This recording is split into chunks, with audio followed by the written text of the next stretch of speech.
Now at 9, red tagged and deemed unsafe. The emergency in Newport Beach, putting homes under an evacuation order.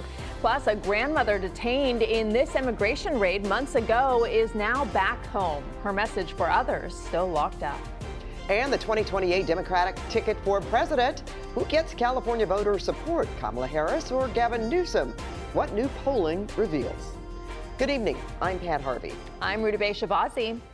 Major political drama could be brewing as we look ahead to the 2028 presidential election. A new CBS News poll gives us a snapshot of how California voters view former Vice President Kamala Harris versus Governor Gavin Newsom. And CBS LA political reporter Tom Wade is here with the results. Tom, a lot to look at here, including the numbers for the governor's race. Yes, a lot to dive into, but not too early, right? For 2028, I'm sure a lot of people are like, but yeah, there's some interesting numbers just to look at there. So Harris versus Newsom in 2028, the primary could turn out to be a tense competition. These two politicians came up around the same time in Northern California. They know each other very well, and they've been allies and rivals.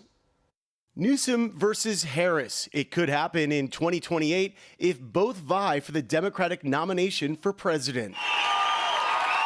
The former vice president and the governor are longtime friends and rivals. Professor of politics Jack Pitney describes it like this. They're almost the perfect dictionary definition of frenemies. A new CBS News YouGov poll shows Californians right now prefer Newsom over Harris for president.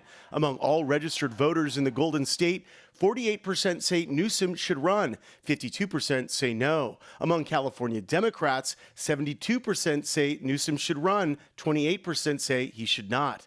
When asked about Harris, 31% of all California voters said she should run, with 69% saying no. She's underwater with state Democrats as well, 48% saying she should run, 52% saying she should not. Political experts say if these numbers don't change, it would be hard for Harris to make a successful run for president in 2028. If you don't have the support of your own party in your own state, your presidential ambitions are in trouble. Gavin Newsom, on the other hand, does have strong support from Democrats, general public not as much.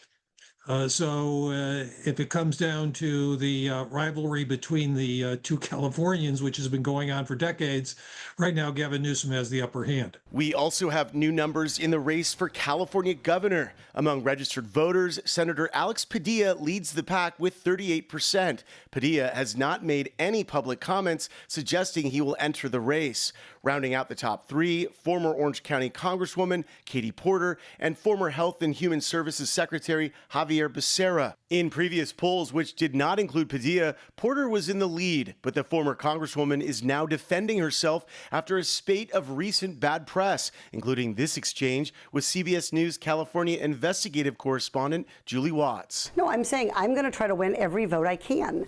And what I'm saying to you is that well, to those voters, okay, so you... I don't want to keep doing this. I'm going to call it. But I absolutely understand that I could have been better in those moments. I'm going to hold myself to that standard. Katie Porter has an uncomfortably high percentage of Californians who say they would not consider voting for her. That's a problem because negative perceptions are a lot harder to change than positive ones. That's for sure. Newsom's job approval rating is at 53% statewide. The poll was taken between October 16th and the 21st with a sample size of about 1,500 registered California voters and a margin of error of around 3.8%. Pat? All right, still a little ways to go. Thank you, Tom. Now, one of the biggest items on the ballot is Prop 50. We have all the information you'll need on that measure on cbsla.com/Prop 50.